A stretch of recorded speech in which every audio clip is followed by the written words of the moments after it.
हर घुटने के दर्द या गठिया में सर्जरी जरूरी नहीं, कहा डॉक्टर राजू वैश्य ने। ग्वालियर देश के वरिष्ठ हड्डी एवं जोड़ रोग विशेषज्ञ ने घुटने के दर्द और गठिया के उपचार को लेकर एक महत्वपूर्ण संदेश दिया है। मौलाना कहा, हर घुटने के दर्द या गठिया के मरीज को सर्जरी अथवा घुटना प्रत्यारोपण की आवश्यकता नहीं होती। अधिकांश मरीजों का उपचार सही समय पर दावों, वजन नियंत्रण, फिजियोथेरेपी, व्यायाम, जीवन शैली में बदलाव तथा अन्य गैर सर्जिकल उपाय से प्रभावी ढंग से किया जा सकता है। ये दृष्टिकोण वर्तमान वैज्ञानिक साक्ष्यों के अनुरूप है। उन्होंने बताया कि आजकल कई लोग घुटने में दर्द शुरू होते ही यह मान लेते हैं कि अब ऑपरेशन ही एकमात्र विकल्प है, जबकि वास्तविकता आया है क्या अधिकांश मरीज को सर्जरी की आवश्यकता नहीं होती। इस अवसर पर सहारा हॉस्पिटल के डायरेक्टर डॉक्टर एएस भल्ला ने बताया कि बड़े शहरों तक जाने में होने वाली दूरी और परेशानी की वजह से मरीज अक्सर स्पेशलिस्ट से इलाज कराने में देरी करते हैं। इंद्रप्रस्थ अपोलो अस्पताल के साथ हमारा सहयोग ग्वालियर में नियमित रूप से एडवांस्ड ऑर्थोपेडिक विशेषज्ञता लाकर इस कमी को दूर करता है। डॉक्टर साहब, किस तरीके का ये ऑपरेटिव आपने लेकर आए रोबोटिक सिस्टम, ये क्या है और इससे मरीज को क्या फायदा?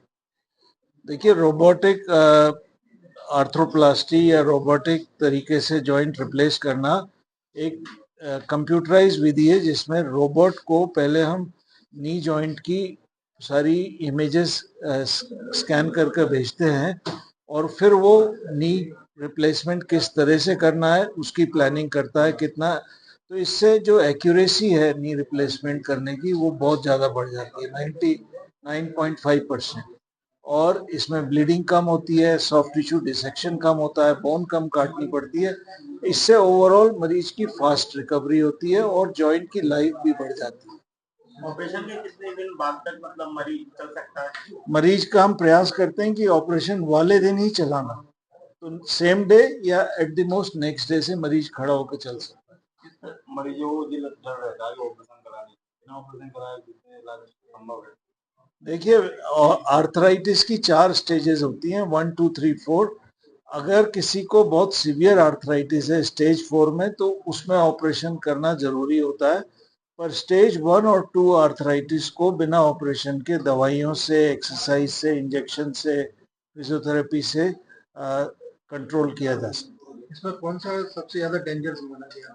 सबसे ज्यादा डेंजर टाइप की आर्थराइटिस जो होती है वो कहते हैं इन्फ्लेमेटरी आर्थराइटिस, जिसमें कि शरीर के बहुत सारे जोड़ इन्वॉल्व हो जाते हैं, जैसे कि रूमेटॉइड आर्थराइटिस।